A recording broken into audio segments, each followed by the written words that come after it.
Linuluto mo yan. Ano ba yung isinahog mo dyan? Sinahogan ko dito ng gulay katulad ng talong. Tapos nilagyan ko ng sili yung manghang. Tapos nilagyan ko rin ng tanglad. Tapos nilagyan ko ng luya, sibuyas, bawang. Tapos linagyan ko siya ng konting tubig. Tapos linagyan ko siya ng isang kamatis. Dinurog ko na rin yung kamatis para naghalo dun sa tubig na linagay ko. Yung konting tubig na ligay ko yan. Pagkatapos linagyan ko siya ng konting suka.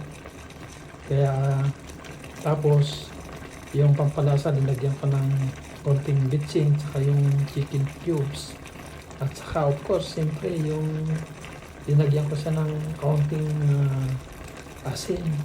Yun lang. Okay. Ayos na. Mayroon ng bangos na patsiw. Patsiw na bangos.